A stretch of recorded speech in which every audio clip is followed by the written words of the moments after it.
I'd like to thank you for joining us with our elder interview project. And what I'd like you to do is tell me your full name and then spell it out for our recorder over there, and then your date of birth and where you were born. Okay, my full name is Earl Thomas. Thomas is spelled with a TH, not a TO.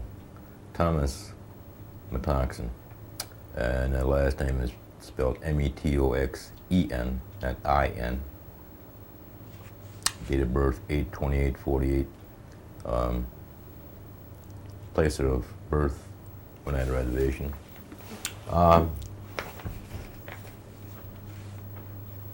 Things that happened back then, even when I was young, was something else. We'll get into that probably in a bit, Judy. So Okay. there you go. Well, what I'm going to do then is, we've got your name. Did you get the spelling for Earl? Is it E-A-R-L? Right. Okay. Okay. You best put in my middle initial and my middle name, because there is another Earl. Earl. And I found that out with a bank Okay. some years ago. All right. We're going to think about this a little bit now. We want to go back, and I want you to tell me a little bit about your parents, and then if you remember your grandparents on either side, and identify them for me. So could you tell me your mom and dad first of all, and then your grandparents on your dad's side? Okay. Okay, my father's side, his name a lot of people didn't really understand, because his real first name was very seldom used. Everybody used his name, Art. Probably 9% of the people knew him as Art. Meanwhile, the time frame, in reality, his real name is Norbert, or Norby, because so many elders, you don't hear them too often because they've gone on, and they either heard of a Norbert or Norby, and they know of him or knew of him, but no, the name was very seldom used. Why he chose to do such, I have no idea. Okay. Now your mom and dad. What were your mom and dad's names? Okay, Norbert. I guess Arthur and Netherville Metoxen. Is one thing my mother always said. She said, my name is about 2 inches, 3 inches. Because if you took her full name, it was Netherville Delilah Cornelius. Just her first name. And she kept on telling me when I was a kid that was lengthy to spell. But, That was her maiden name then? Yeah. Yeah. And your father was Arthur Norbert? Arthur, Norbert, What some called him, made a mistake, Herbert, Norby Metoxen. Okay. Both of them maintained time frame and living as far as within my father, he lived in the area roughly of Freedom, because there's a Metoxen family farm, or there was at one time. And my mother, she lived to be with Chester, my grandfather, Cornelius, on Fish Creek Road, or in reality, right on the very base corner, probably about 200 meters before you get to the present school, which is now defunct. So, and So those were your parents, and then you were going to started talking about your grandparents on your father's side. okay, my grandparents, my father's side. Now there were 4 children there of Metoxen side of being born. However, through a short time frame of living, he died from drowning or another accident, very minor, or something having to do with a health problem. And that was quite some years ago. I cannot really pick up a Did true you know time them? frame. Yeah. You knew them as a child? But some of these factors in here are very old. Not too many people know about them. So there's one of the downsides within the within time frame of people and language. They like to keep their stuff personal. Very seldom like to speak about it. I myself kind of am like that. Okay. It's not a good thing, not a bonus. It's okay. It's your preference. How about your mom's side? Did you know her parents? Little Phoebe, about 4'8", soaking wet. Lived to be 96. About 4'5". We all shrink, but you talk about a temper, but very well known. She knew both dialects, the old Oneida, and the current Oneida, as we all know Oneida language now, which is fading away. It's kind of coming back now. But she knew both of those. She'd only state something to you if you were doing something wrong or if she didn't improve. Other than that, it was always pretty calm and going. Then you knew her pretty good. How about your grandpa? She lived to be 96. I was, about 12 when she passed. Okay. How about her husband? Chester, he passed at a young age of 56. I personally never got to know him because it was a matter of months when he passed away. Because my mother told me about that. I was born, it was several months, and then Chester passed away. So I never got to know him personally one-on-one. Did your parents talk Oneida with your grandma Phoebe and Chester? They did their best in the current language. They didn't even try to pick up the elder dialect. I don't know why, but it just was easier for them at the current. But that slowly faded away too, because as one passes on, and if you move a little bit, and if you get the people that don't speak it, well then it just slowly fades away.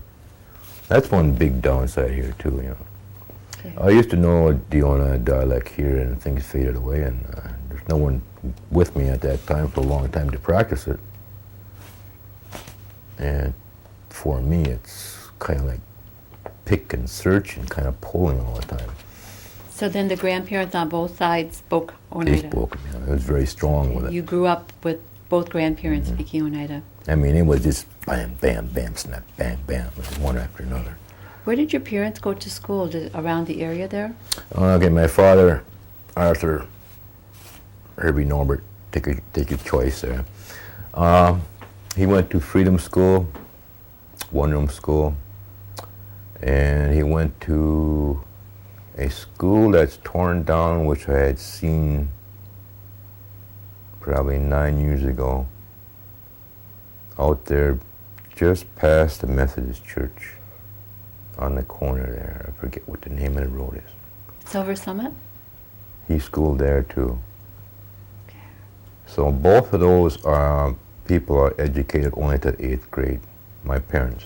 However, Phoebe, she went on through Carlisle. Your mom's mom? Right.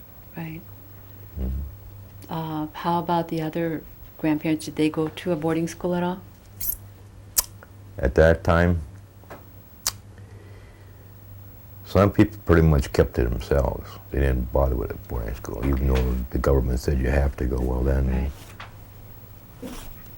I don't know how, but they just didn't bother with it. Did Phoebe ever say anything about Carlisle, whether she liked it or? So it's, okay, speaking to my mother over the years and the time frame, Phoebe never spoke a word about Carlisle because that was our disadvantage. You're there to learn English ways, but you can't use, even in Carlisle, you could not use Oneida ways.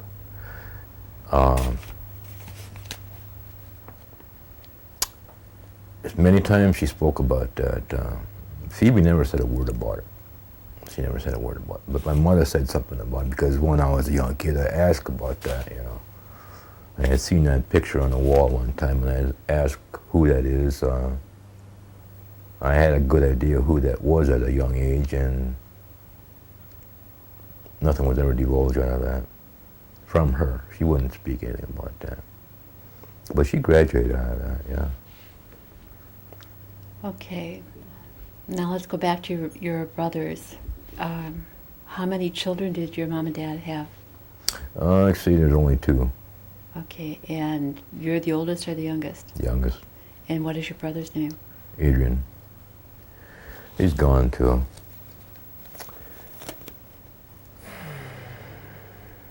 When you were, you said you lived down on the other end by Fish Creek? That's where my grandparents lived. Okay, where did you live? Okay, where we lived was up at 55 there. Prior to that, where we really lived when I was a kid, the first time, my time, was a little trailer where the current MRK building is, probably about only a mile and a half before Seymour. A little wooden trailer. Okay. And no running water, pump system. Things were hard for my parents, but that wasn't too long. And they eventually moved. Told my dad I was called 3 miles, and we learned. You walk 3 miles, you went to school 3 miles, you bike 3 miles. And that was where we went to school eventually, was in Idlewild School, which is only about 2 miles out of Seymour. And I'll tell you how backwards that was for me or anyone, because there were both people. There were white people and there were Oneida people going to Oneida School, Idlewild School. The thing of it is, the school on a hill, maybe 2 miles away, Idlewild, that thing back. Do you remember the old what is it called? Weekly Reader? Yeah, yeah. That was pretty much our main source of knowledge. But eventually, in my 6th grade, we moved to Seymour. And you want to talk about a big difference between Seymour and where I was at the same time frame. You have all this material in front of you, and you're not compiling because you can't. There was the math, there was from one thing to the next. So there was probably, I would say, at least 3 years of back catch-up to get up to par on one. Right. So everyone was disadvantaged. Did you like Seymour? Yeah. That's good. The thing I liked is the one-room school.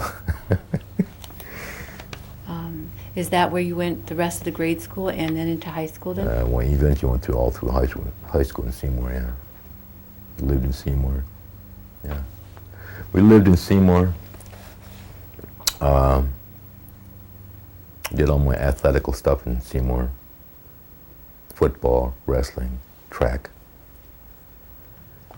Everything except basketball. I tried 4 sports one year. I couldn't do it. I could only maintain 3. So, but heavy in athletics. My dad was too, so. Yeah. What were your mom and dad doing at this time? Did they work out, or just your dad, your mom stay home with you? No. My father worked out all the time. Solid job, not a part-time. Was just plenty your hourly job. And he himself, first as a mechanic, then as a truck driver, and he got into heavy mechanics. Eventually did a lot of that, but he liked the road. Spent a lot of time on the road. MRK, a few other places like that. But my mother, garden. And then I remember this. You do the garden, And here's an example of 9 rows of potatoes, another 6 rows of beets. I mean, you went on and on and on.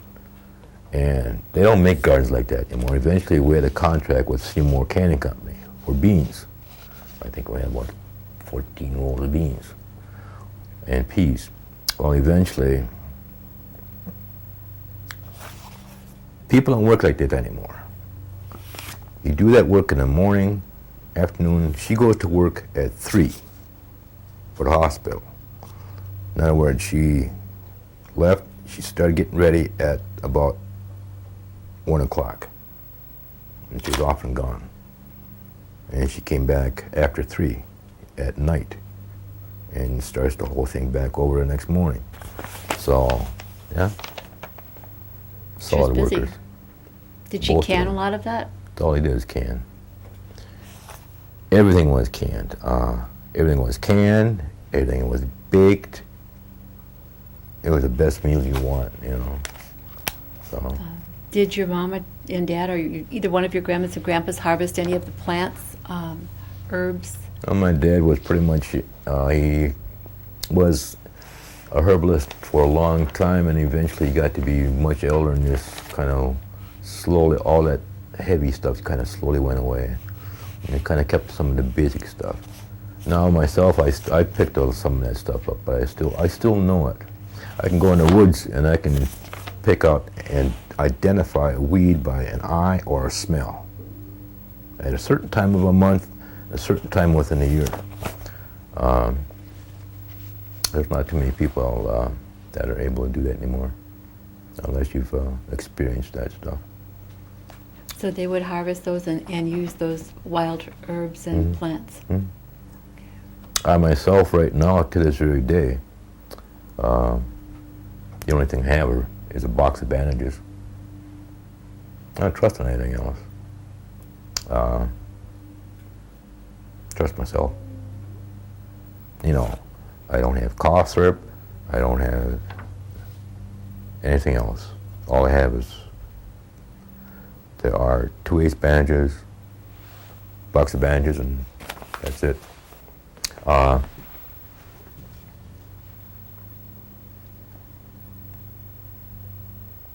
My brother passed on young, but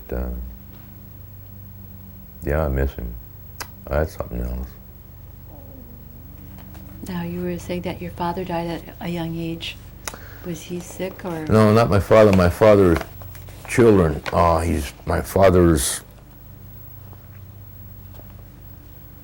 brothers and sisters. They passed on young. Okay. 2 from drowning, 1 from the quarry, 2 from health, things like that. So therefore, there were the only 2 who was left was my dad and his sister.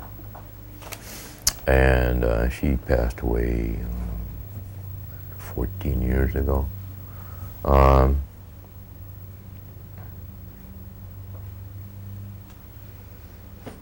They've got this common sense, there's this dry sense of humor. Well, you know what Oneida people are with the dry sense of humor. My grandma could do it, my dad has done it. You can say something, but you don't know what you're saying. I mean, you have to know that. Yeah. Okay, in joke. What's the downside of that? People around here don't understand it. If they try to, they think, well, maybe it's kind of wrong, or they don't know really how to place They don't the understand thought. it. No. So they figure something else. So in other words, we've always been drawn, and still are drawn, in another avenue. We're not as Oneida people as white people. We're just people, but they don't completely understand it because, number one, they won't or don't try to understand us. When you were a child, when you were growing up, what were some of the responsibilities that you had at home, like jobs that you had to do? Garden. The garden sounds like Yeah. it. Weeding and hoeing. Garden, weeding, hoeing, everything. living on the farm, taking care of the cattle, priming the pump. That's something else people don't know. Yeah. Young people don't know what that is, priming the pump. Because there's a pump within the farm barn there. And all the canned milk had to be set just so certain temperature had to be maintained that, otherwise it'd freeze within the can area. But then just the water itself, as the time frame got on, it froze. But you'd learn how to prime a pump. I still could do it if I had to. Yeah. You sound enough. like you lived on a fairly large... I've done it enough times, It's something you can do in your sleep after a while. You lived on like a farm area then? Did you have animals? Yeah. Animals, chickens. Well, we had a chicken pen, big chicken pen. Started with 100, ended with about 300. Wow. And then there's the factor between my brother and I when we were kids. Come Friday or Saturday. And then it comes down. Eventually my dad gave one of us the opportunity, choice of taking the axe and chopping the chicken's head off. Well, after a while that was old hat. And then after a while we kind of started bickering about, well, who's going to get the axe, Well, yeah. How old was your brother when he passed away? 23. 23? Mm-hmm. So then he was at home all the while you were at home. Yeah. Pretty close, I imagine. Yeah. He had spent his time through the military and came back and all that kind of good stuff. He worked Gold Bond ice cream, places like that, But, yeah, all that time frame is gone now. So what did your brother and you, what kind of games did you play, or what was your recreational activities? Baseball 90% of the time, football. The two, football and baseball. I have no idea how many bats or balls we both lost or broke. Plenty. Eventually, I got into hockey. I liked playing hockey when I was about 5 and 6. I don't know if you remember them. Skates are not like today's skates. They were called double runner skates. I don't even think they make them anymore. They were a system like if you take my two fingers and there was a blade here and a blade here, so a person could stand. A young person could even get your ankles strong. Yeah. And after that that was gone, and then my father would buy a solid pair of skates. Well, that first pair of skates, or any pair of skates, much less a hockey stick, that was a good reward. You earned that. Today's children take too much advantage. What kind of, well, let me see. Were your parents affiliated with any of the churches? Methodist. Methodist. However, speaking back to my grandmother and my mother, and at that time frame, in their time frame, they both went, okay, Sunday was a whole day church for them. I remember my parents saying that Grandma would be and having us going to one church here, Catholic church here, and later on Methodist church or vice versa. That's how that was, a whole day church. It's just the way it was. So In the old days, a horse and buggy. Everything was planned out on time frame because you had planned for how long that took for the horse to travel at, And I don't know how many times I've heard the stories about the horse and buggy making a shot out of here and going up to the pier. Oh, they didn't even call it the pier, they just called going uptown. Eventually I asked that question one time, the pier. Once in a great while they got to Green Bay. But that was something else. I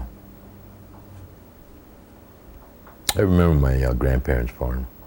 That's what it was. It was a house and a farm of 40 acres. That's what we were allotted at that time.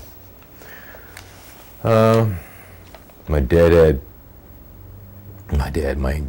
grandfather had dug out the well down there. And you can see, okay, the simplest thing you can figure that out is from, if you ever see the Little House on Prairie, you see these big wells. Yeah. Okay. My grandfather had built a well, but the inside is probably about 6 foot around, but he stoned it with all round quarry stone from the inside, all the way up 30 feet. We always had good water. Never had a problem with anything like that. And the chicken shed was back over. They had a small chicken shed. They had 2 horses. They had other livestock. They had another shed. And then there was always a wood cutting area. I have his saws. I have some of his other utensils that, for that purpose, that was used at that time. I can bring it in sometime for another interview or something, but Okay. Do you show them at the tribal school at all? not yet.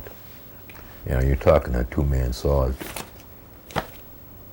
6 foot tall. Okay. Something you can't just whip around, you know. The blades are very sharp. I maintain that blade. But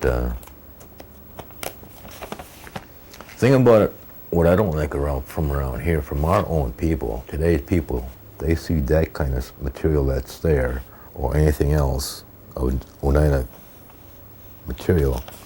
There's young people that just like to sooner take it and spend it to get the money for it. I don't see it that way. That's culture, that's going to stay there. And both of those were on my parents' farm at that time, off of 55. Found that one,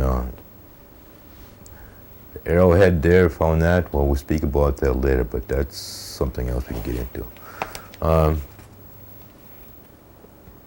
Another question. Well, okay, so you would probably celebrate the normal, what we call Christian holidays, like Christmas. Mhm. Did you, or your family go hoyaning? Yeah. Or did you get a group together, or just you and your brother, or did you get some of the other family members to go with you, or? Yeah. That kind of stuff was faded for a long time. I'm talking about probably about 45, 50 years ago. You just kind of went out the window, and you try to have that stuff come back. It's not that easy anymore. You only get a few here and a few there, and some want to, some don't want to, some care, some don't care, and then what do you have, you know?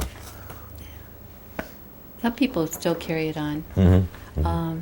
Did you have traditional foods that you really liked, like corn soup or cornbread? Imagine your mom was a good cook. Oh, yeah. Homemade pies, homemade everything, you name it. What was your favorite? Still is. Rhubarb pie. Okay. Still is. After high school, what did you do? I went to school, okay, signed for military, but then after that kind of time frame, I don't even want to speak about that. But after that time frame there, I went to school for meat cutting.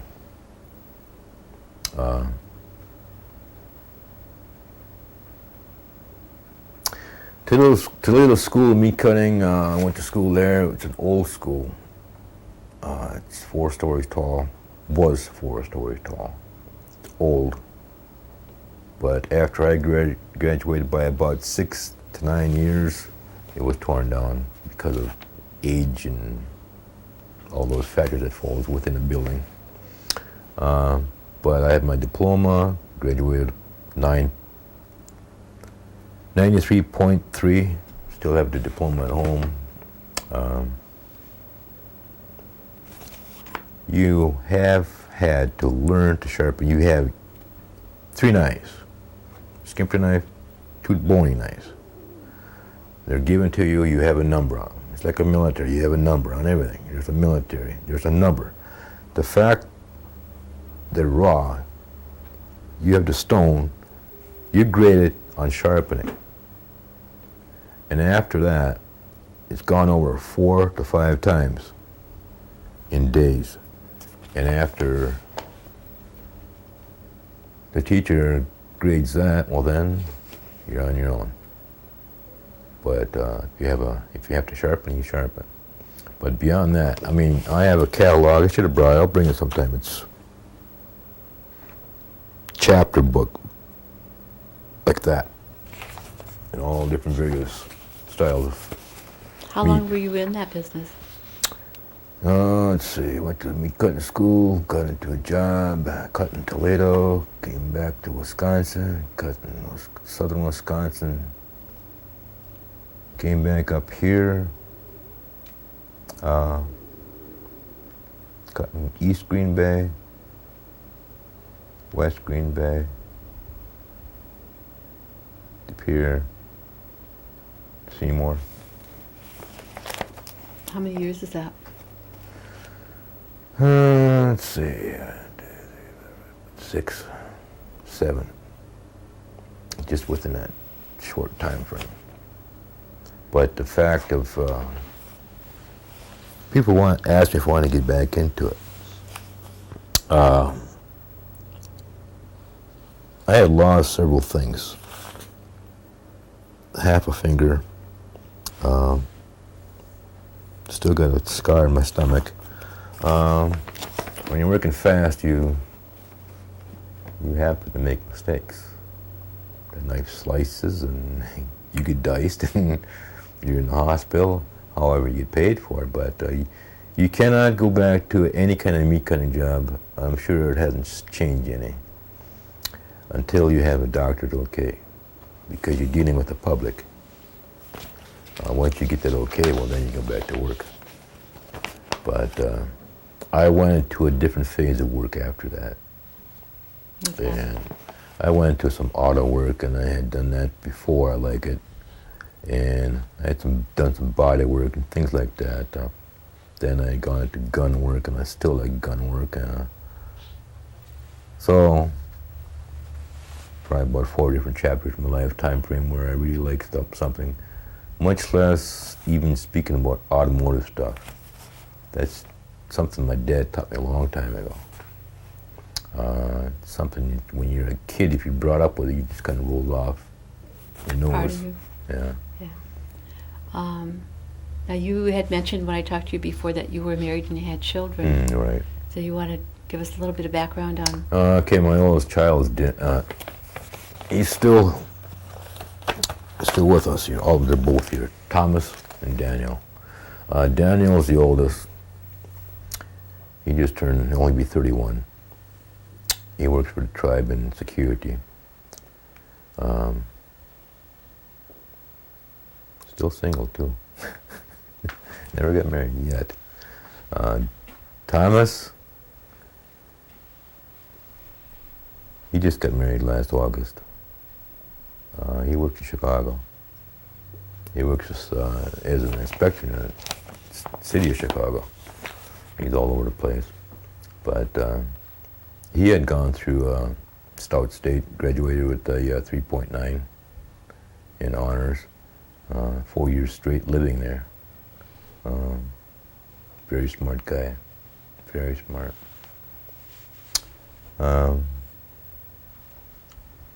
He knows the Oneida ways, but he just doesn't present them. He keeps them in the back. He just keeps them in the back of his head. He knows the Oneida ways unless you're speaking to someone about a main factor, but then he'll say something. Yeah. Now Dan, on the other side of the coin, he's stronger. He's more traditional within to that. I appreciate that because I know other families that have children, but not a child cares to participate in either side of that kind of stuff, you know. I appreciate that stuff. You know, some people think that's simple. Well, it's not simple. Who was your wife? Who'd you marry? Okay, I mean, my wife was, still is, was, but I know her. We see each other frequently to this day. Laurie Metoxen. What was her maiden name? Wilson. Wilson. Yeah. What, I know that you've, gone to GTC meetings. I've seen you there. I'd like to know how much you participate with the tribal government and what your feelings are on the land claims. I participate in all that kind of stuff. However, since I've gone into all of that stuff, I've been on the environmental board for 7 years. Environmental Resources Board, or most people call it ERB, E-R-B. And what you learn, or what I've learned, or what anyone else, if you're on the Environmental Resources Board, you should learn our governmental side of the coin as far as environment versus federal. See, here's where it goes. You're dealing with three governments. You're dealing with state regulations, federal regulations, and Oneida regulations. And you have to have all three of those compiled. So I'm not coming off like, okay, I'm a smarty. However, when I have something addressed to me, I take care of it. Now, for years, when I was on the board, someone would always come to me, well, Earl, what about this? Well, Earl, how can we fix this? And simple thing about that is because some people came to me, residents out there by the airport. They were people that had a problem. And when I can tell you what the problem was, and now it's repaired, and no one else would touch it. It was the illegal dumping from the airport of airplane de-icing fluid. They would come back to there's a road down there. They come down to the back side down there and come within brand new housing area and dump it in that creek that goes back through there. And then people that back there, houses are no more than 15 years old. Most of them have young children. A lot of that dumping had gone within 3 residents within 50 yards of a house. There is a requirement you cannot dump any of that kind of stuff within 200 yards. DNR, not so much DNR. See, I can tell you, Wisconsin DNR, I'll put it right where it belongs. Wisconsin DNR has become a puppet. Since Tommy Thompson got in there, the whole thing became a puppet. However, then there's the federal side. Now that side, I'm used to dealing with those people. You get much more done. So, from just that one dumping, I had that written up and got that clarified. The airport people, although I always went to the Wednesday meetings at Hobart for anything, they didn't like that, including the president there at that time. I'm not going to mention the name, but he didn't like that for several reasons. There's always little collusive actions going on there. Collusive actions are it's the word that means actions being taken underneath the table illegally. Okay, that's one factor there with the airport. The second factor, what I had taken care of, has to do with the railroad. Now, having to do with the railroad, which I had taken care of there, that had to do with the issue which I had noticed on a Saturday 3 times, but I was not sure what really stopped me was, why was that train coming from the west and stopping just before it got there by the creek where we hold our ceremony? Well, they stopped right there and pulled up my car, and they sat there and watched, but it took a good half an hour.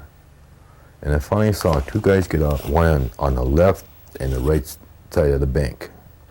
They get out and they took a walk. And I got out of the car with my camera and I took my walk. I took a long walk down there. And what I learned, since I had been on the environmental board for a long time, you learn to read these insignias that are on the side of the cars, the content on it, because everything's abbreviated. You learn what's in there. And they knew I was doing that, evidently. They stopped. And they knew the play yard, and they weren't sure, and they kept on going. And eventually, where I'm going here is, once it was clear, the train moved like a snail. I'm barely going around, because there's a play yard within 50 yards, not even 50 yards from there, with children. You know where that is down in there. Well, that's illegal too. Were there hazardous waste in the boxcars? Yeah, Okay. a lot of it. The main reason why I did a lot of photography on that and did a follow-up on that, because there had been, over the time frame of years, there had been 2 times where they left the tracks. That was before that playground was built.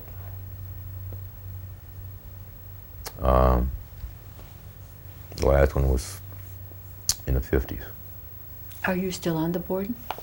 I'm going to reapply. There's a time frame.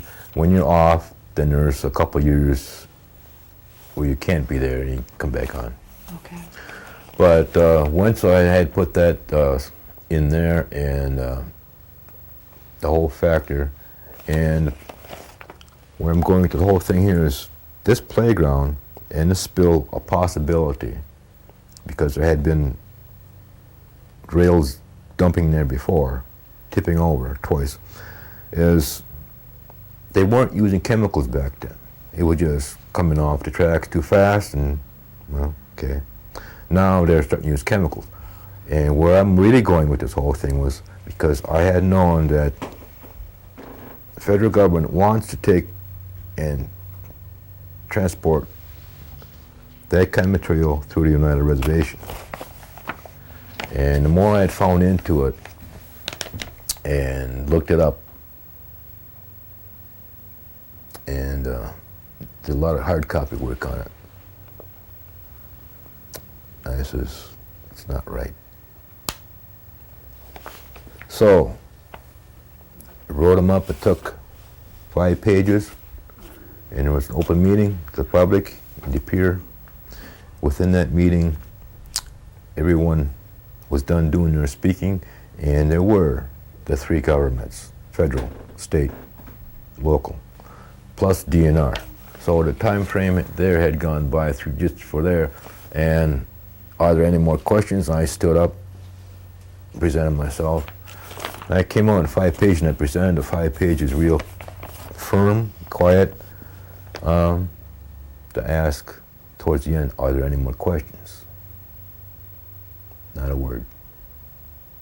Within 2 weeks, and within a month and a half, 2 months, everything was shut down. And then within a year, and it was in the newspaper within 2 weeks, but within a year, the whole thing was decided. Can't have it in there. And chemical waste wanted to come down through United Reservation. Why? Okay, they had an alternative. Try to go through the United Reservation or go through backside of 143, down through the lakeside. Well, that's where they have to go now. However, they got in the factor of trucking. if you don't understand these insignias, there's tankers out there that's carrying this material on the highway. I've noticed them more or less in Milwaukee, Chicago, versus around That's here. another whole issue too. Mm.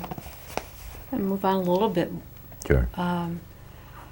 So then you're very active in terms of different areas of working with the tribe, for the tribe. For the tribe, for environmental practices as far as in bettering the whole thing, everybody.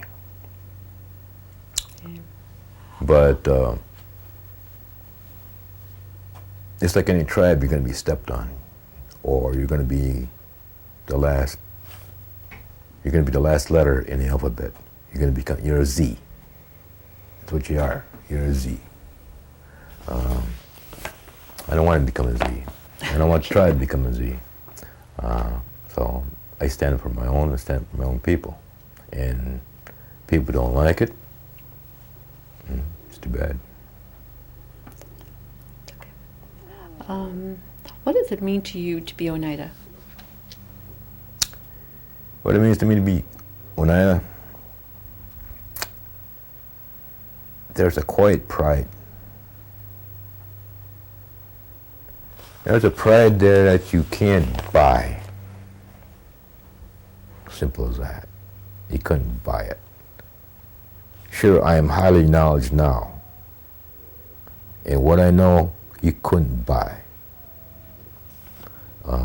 No way. Okay. What does it mean to you to be an elder? That's very well falls in the same term of pride, but at the same time there's more aspects of respect. You've gained this pillar of here, respected. One word. If you're not a good elder, well then you don't belong in that term. What does sovereignty mean to you? Sovereignty to people, some people, here's a term I don't think that's really divulged accurately enough, because there's too many of our young people, and then there are some of our middle-aged people that don't understand it, because there are too many tribes. Even they're trying to talk. One will say, a factor, well, it's a sovereign nation. Well, first you have to understand, forget the nation, you have to understand just the word sovereign versus sovereignty. There's two different terms there.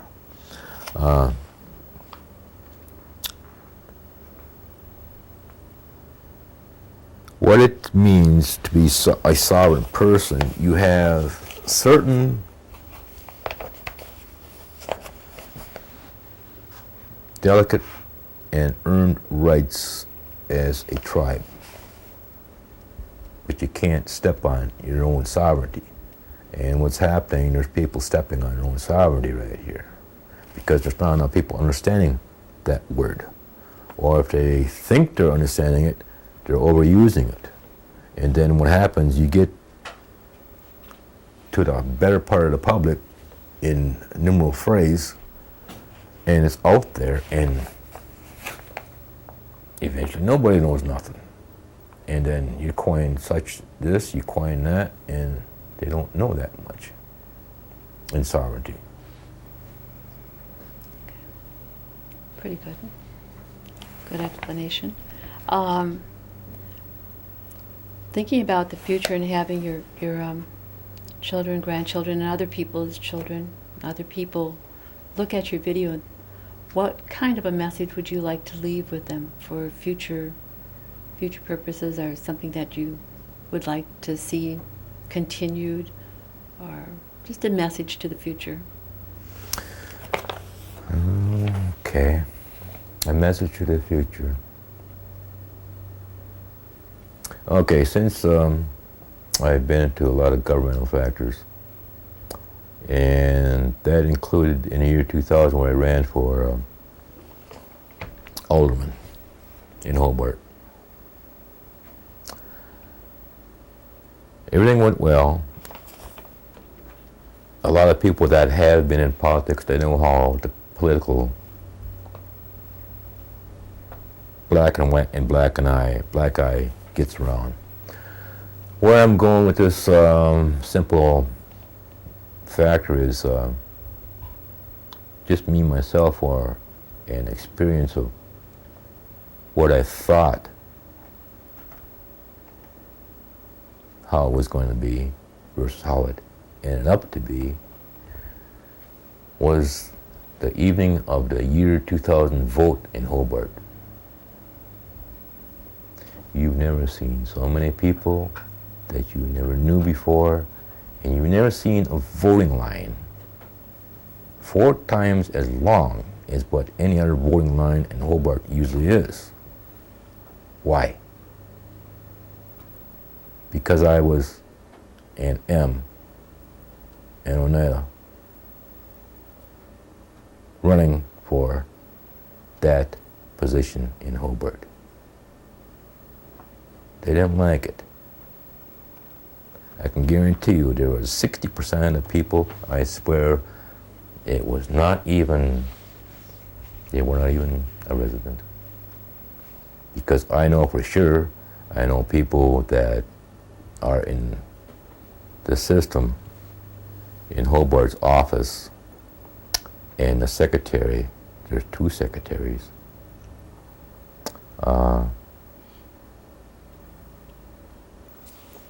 There's too many deals that are so much against us you can't shake a stick at.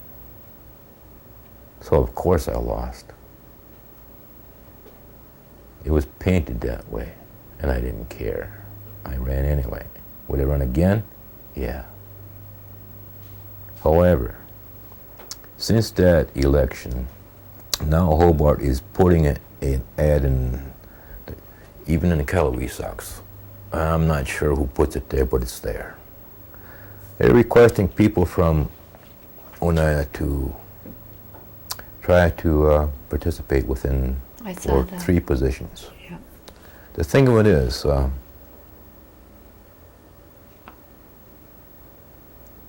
does anybody want to? You see what happens? They try to keep on breaking you down. They don't want you to do this. They don't want you to do that.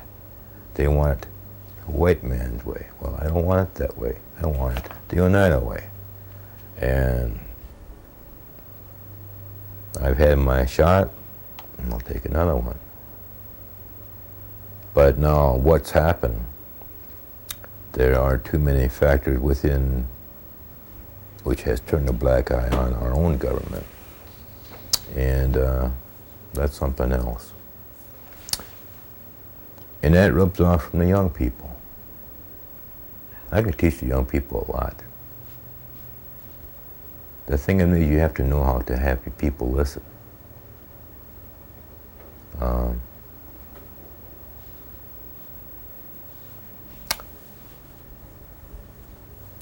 Well,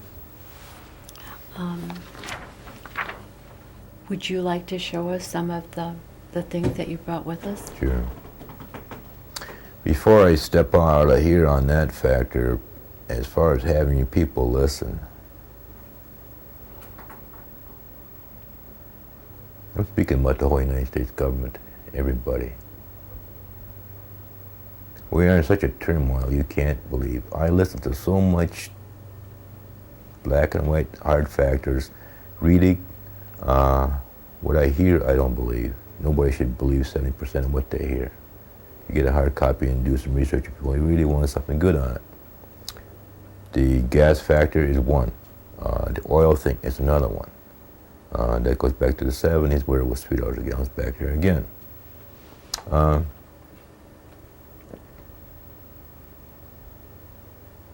What can I do about it? Here's what they should do. Just on a simplistic factor is instead of having, this is just something simple. Instead of having the power the way it is now and having the fair now, they should have the fair after the powwow. Why? Because you're taking dollars away from a lot of people that do participate at the powwow before the powwow. So if you're going to maintain that, keep that powwow first, fair later. That's just my insight. That's a good idea.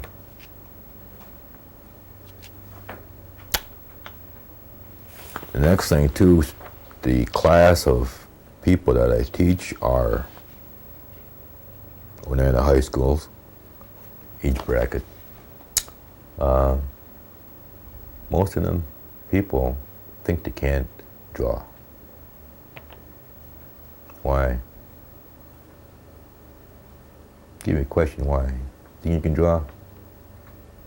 Somewhat. Yeah, everybody can draw. A little better than stick people. Well, there's our people that I have in the first class, and they thought, and they surprised themselves.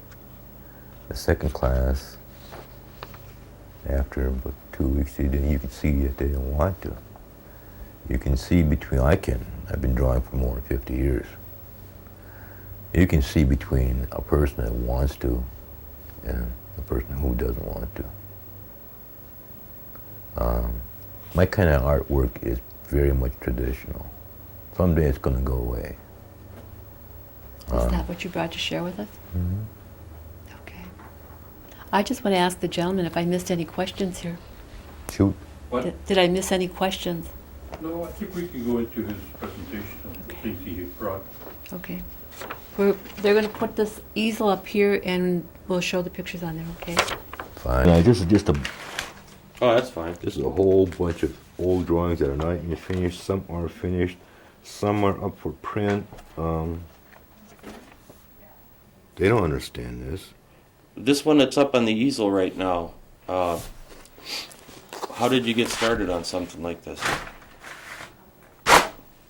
On that one there, taking 5 and having some coffee. Sketching out some, sharpening a pencil because it was dull. And the left wing, you see the marks over there. And then I did a little more sharpening over here. And I put it in the corner and I was looking at it. And I'm always looking at stuff in light. I see things in the realm of round, in a full picture. Like I say, I've been drawing for more than 50 years. I've been a kid.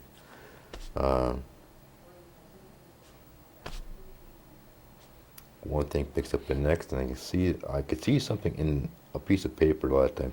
Here's how I take a piece of paper. What do I do with it? It's like this. Both of these start out as just this, a piece of paper. And it's all it was.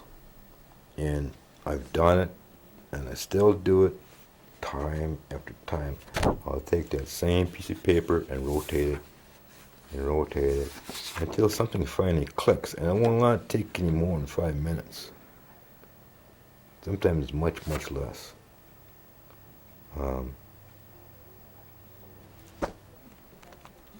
I always was proud to have art.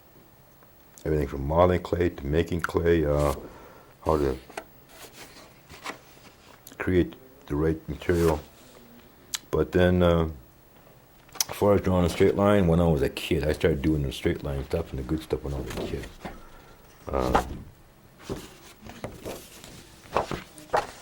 Then eventually you start getting into ideas. This is an idea thing.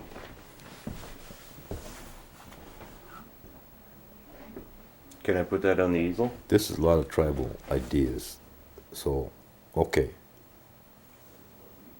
On just this black and blue, who is the elder here? Who gets the respect?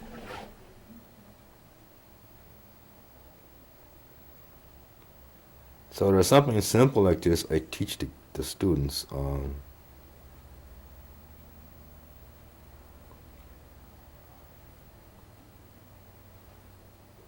Would it be stupid for saying the fish? Where's the fish? Are those rocks or fish? Neither one. Those are what's considered, which a lot of people don't understand too much unless you're in the woods enough or been around. That's man tracks. Oh, okay. Because you see what you have here.